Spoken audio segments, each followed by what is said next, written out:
start off with this. I mean, we're a 2-3 football team because we lack consistency. I think that's been pretty clear. We've, at times in every game this season, we've played really good football in all three phases. I think you can go back and look at different times where we've played well, but we've not put a whole game together. And I haven't been reading what y'all been writing, but I'm assuming y'all are talking about that, and rightfully so.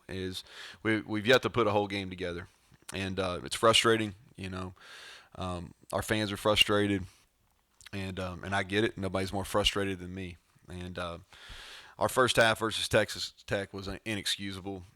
I can't reason it. We competed in the second half. Thought we played well. Um, at times, offensively, played really well. Defensively, our first two series in the second half are what we're looking for. That's how we need to play defensive football here. But we didn't finish. We didn't finish very well. And and so just wrapping up the Texas Tech game, special teams, we only punted twice. One of them we were able to we did a pretty nice job. The second one we had an opportunity to pin them inside the 5 or inside the 10, and we didn't.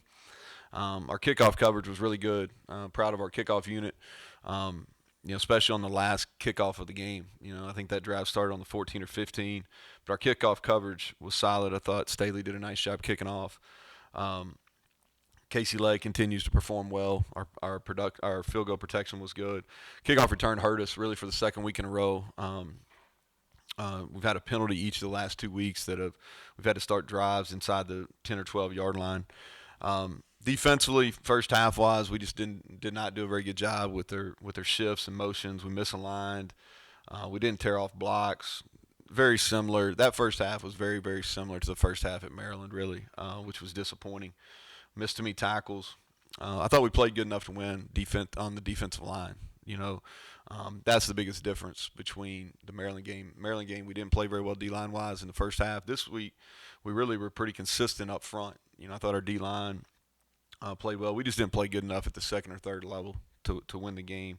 I thought these guys on defense played well. Dante Steele, 2 weeks in a row, has played at a high level. Keem Messidor has really played well all season. And then Taj Austin, back-to-back weeks, played really well. Those are the guys defensively. Offensively, in the first half, just lack of execution. And those execution errors kind of plagued us in the red zone where we had to settle for field goals in the second half too. We've got to be a more detail-oriented group, and there's a small margin for error. And when we don't do the details right, then we're killing ourselves in the red zone or not putting ourselves in positions, notably third and long, like we were in the first half. I thought played well. I thought Zach Frazier played really well, and he's been consistent. He's been our most consistent offensive player all year. Daggy played his best half of football. The second half was really, really good. I thought his numbers overall were good. And then Isaiah Esdale and Winston Wright both performed well at receiver. And then Michael Laughlin's played well 2 weeks in a row. He played really well on Saturday. So excited about him. But like I said at the start, we're a 2-3 football team, and we lack consistency, and we've got to play better and do so for a full game. Because in our league, these games are going to come down to the fourth quarter, and we've been tied or ahead in the fourth quarter of our 3 losses, and didn't get it done, and so we've got to get those things fixed. All things. We'll switch up some things we're doing in practice, try to emphasize and finishing practice is better. But we've got to do that because the games in our league, like I said, they're going to come down to the fourth quarter. And moving on to Baylor, 4-1, they're coming off a close loss to Oklahoma State, as you know. I think, and I'll say this, I've got a lot of respect for Dave Aranda and his staff, and I think they've done a great job. I thought they unfairly got some flack last year. They a ton of guys lost off that really Matt Rule's last team in 19 and the pandemic, and I just remember somebody asking me at media days about them, and I think they've done a really good job this year. Offensively, new OC and Jeff Grimes coming over from Baylor, long-time offensive line coach, very well thought of inside the profession. They've turned into 11 and 12 personnel team. They want to run the ball. I think the running backs are both playing well. They've got 2 I think they complement each other. They got big play threats on the outside, guys that run really, really well. And the Bohannon, he's playing well. He's taking care of the football. I think that's they're not turning it over and they're running the football. Defensively, both Dave Aranda and Ron Roberts, their defensive coordinator, really good defensive mind. They're multiple in what they do schematically. A lot of pressures. I think they have two of the best defenders in our league. It's not. I think I know. And if you're not playing against them, they're really fun to watch. Eight Petrie, he's special. Flies to the ball. He's around the ball carrier all the time. And same with Bernard, the linebacker, number 2. I mean, those two guys, like I said, if you're not playing against them, they're fun to watch. Worth the price of admission. I think they play the game the way it's supposed to be played at all times, and they played really well against us last year. And defensively, they're the group that has a lot of team speed. Special teams. I feel like I say this every week, but it's accurate with the teams we played so far. Is they've got really good specialists. I think the kickoff guys kicked it out on touchbacks 29 to 33 times, and that's a huge advantage. Their punter has done a really nice job with hang time. And Ebner as the returner, both punt returner and kickoff returner, he's one of the best kickoff returners in our conference over the last 3 years. He's special. He's got multiple kickoff returns each of the last 3 seasons. So he's a guy who can take a distance. So it's a huge challenge for our coverage units. So that's kind of the preview on Baylor. With that, I'll take questions. So Neal, with the consistency aspect, your run game hasn't had as much consistency as I'm sure you want. Do you see opportunities to improve that this year, or is it just a long-term fix? No, I think that we've got to be better detail-oriented. I think at times when we've done what we've needed to do, from a run game footwork standpoint, and how we're IDing that, we've had success. We haven't been consistent enough with our footwork. Our run reads have not been as good as they need to be. I think early in the year, not having Mike at tight end did hurt us. Since he's been back, he's blocked the edge much better. And then when Garrett's in the game, he's got to read it, and miss several of those in the drive he had in the first half. So I think it's a really a culmination of everybody, but it goes back to these details in the footwork, all right, where our eyes are supposed to be, and then and doing that on a consistent basis. Can we run the football better than what we have? Yes. I think if we're detail oriented and we do a better job with our footwork, yes, I think we can run the football. I'm not destined that we can't do it. Bernard, how do you plan? You didn't play against Oklahoma State. Plan for him to be in there? Oh yeah, I think so. And listen to what Dave said. That's what he's. I think for 2 weeks now he's saying he's going to play against us. So I don't know any reason he wouldn't. From my understanding, he had some kind of minor procedure done last week, missed the game. As far as planning for him, we've got to do a really good job. He's fast, as fast as any linebacker. He does a really good job running things down. They blitz him, quite a bit, and he does a great job in that aspect, not only from the edge but interior as well. And he's a playmaker. You know what I mean? Like, we've got to account for where he's at. And he's going to make plays. He's going to make tackles. We just got to make sure those aren't tackles for losses. You talked a lot about starting with energy, and obviously it wasn't there this past week. Mm-hmm. Anything from a coaching standpoint? I mean, you sound like you felt you had it. Well, here's my whole thing. It's like I'm still like I'm so pissed about how we played at the beginning of the game, because in other sports I kind of understand. You got all these games in other sports. In football, you get 12. Like, how the hell you not get ready to play one game a week? I don't get it. I don't get it. But it hadn't been an issue. We started fast every game, but this one offensively. Defensively, not as fast. Did a good job early against Virginia Tech, but other than that, we struggled on the first drive. So we're going to switch up some things. I think that you got to acknowledge it's an issue. So it's been an issue for us more so defensively than offensively, but offensively it was a terrible start the other day. So you got to acknowledge it. It's no different than in the fourth quarter. We played really good football in the second and third quarters, other than offensively in the third quarter against Maryland. Um, but we got to start better defensively, and we got to finish on both sides better in the fourth quarter. So you got to acknowledge the issue, then you got to go to work fixing it. And we'll be creative and some things we're going to change up and how we're going to practice today and tomorrow. Neal, this might kind of piggyback a little bit, but offensively on the range of on one end where kind of continue what you're doing, practice, improve, learn, improve, and the other end being you have a sample size for this season, last season, however long, maybe to change results, you have to change what you're doing. Where do you fall in between there? It's a good question, Mike. I think that everything you do is based on what your offensive line, your quarterbacks are capable of doing. And you got to put them in really good positions. I think schematically, everything we're doing is sound. I think that we're not asking our guys. I think if you ask me like what's a well coached unit look like, all right, or a group that's prepared going into a game, you're not asking your players to do something they can't do. So I feel confident that really in all three phases, we're not asking our players to go out and execute something they can't do. Um, are we built right now to go outscore everybody in our league? We're not, and I talked about that a little bit after the Oklahoma game. Would we like to be more explosive? Absolutely. Do we have some limitations that we got to overcome? Yeah, but I think a lot of teams do.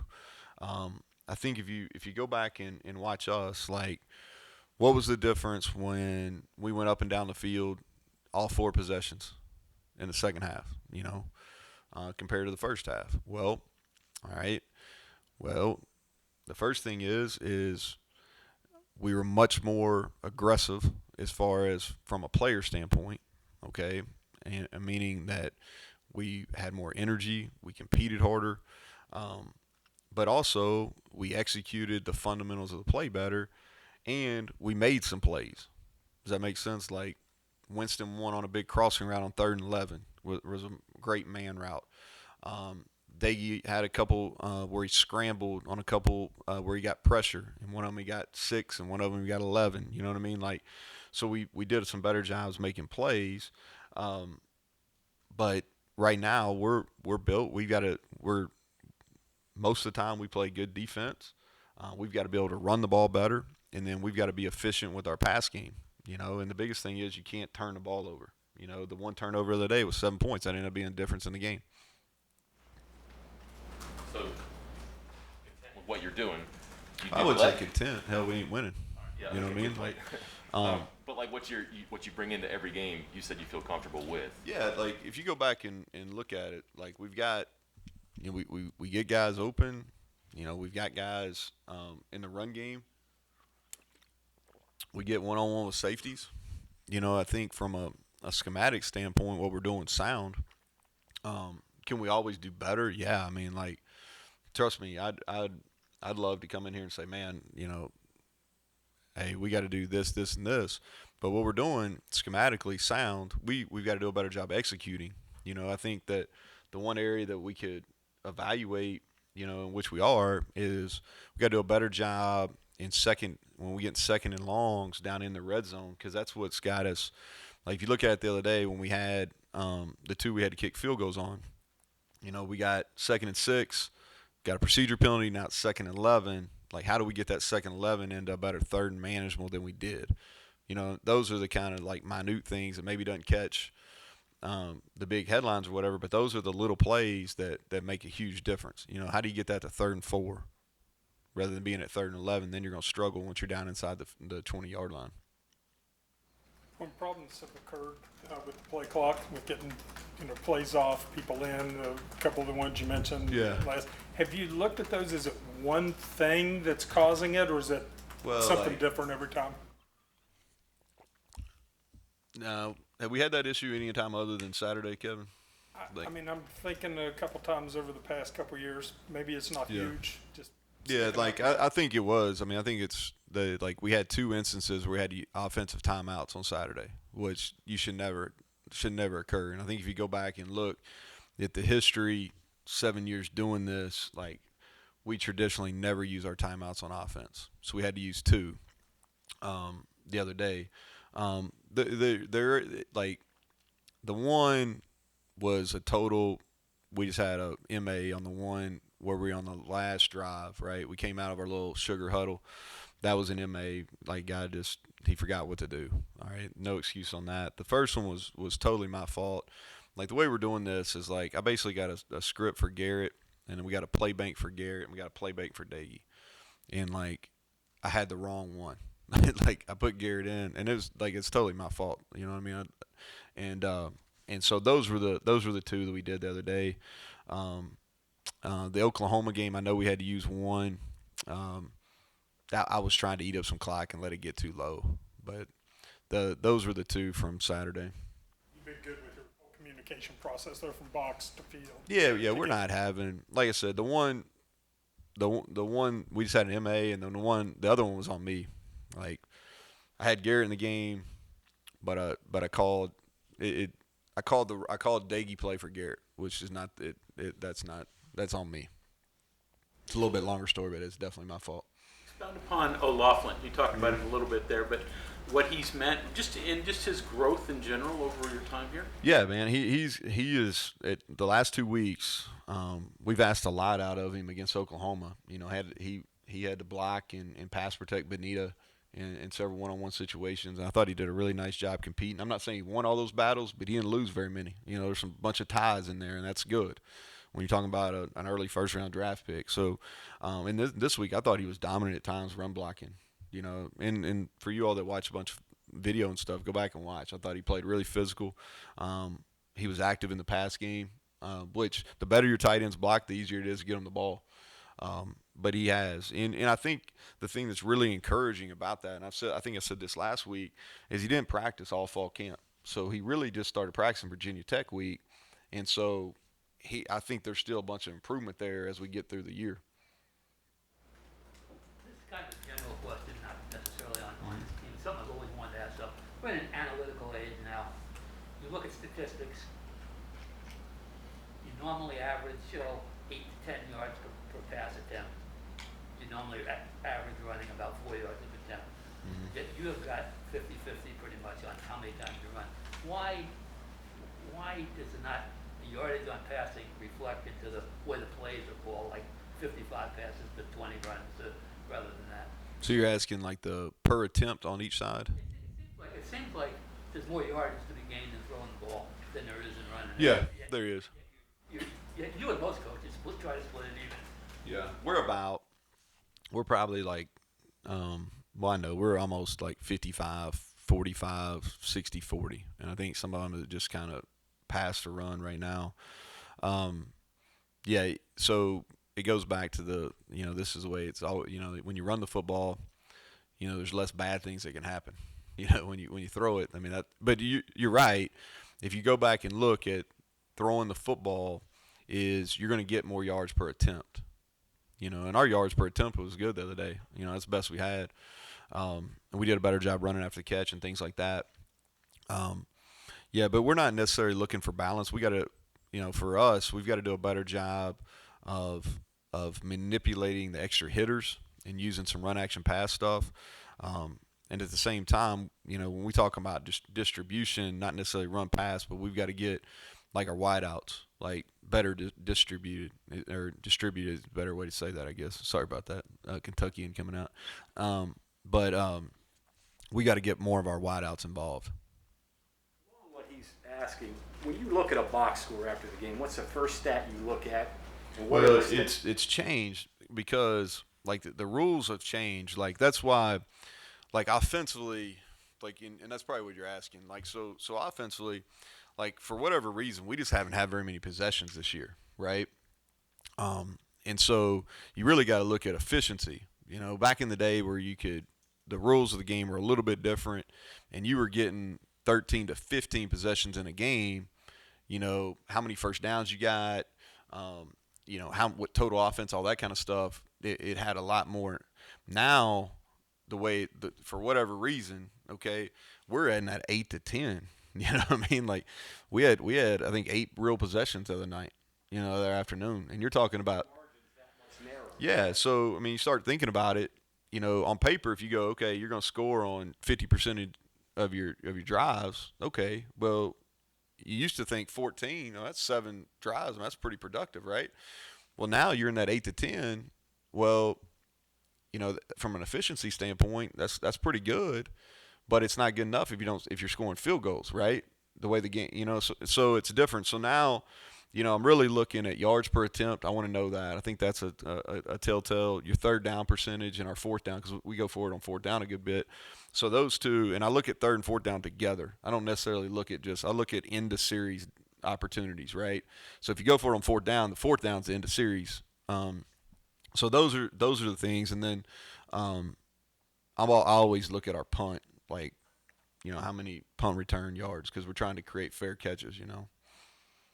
So the new offensive coordinator for them, it's quarterback's different, but it's kind of similar to BYU stuff, especially with the formations and I guess what you would call misdirection maybe. How do they get into that?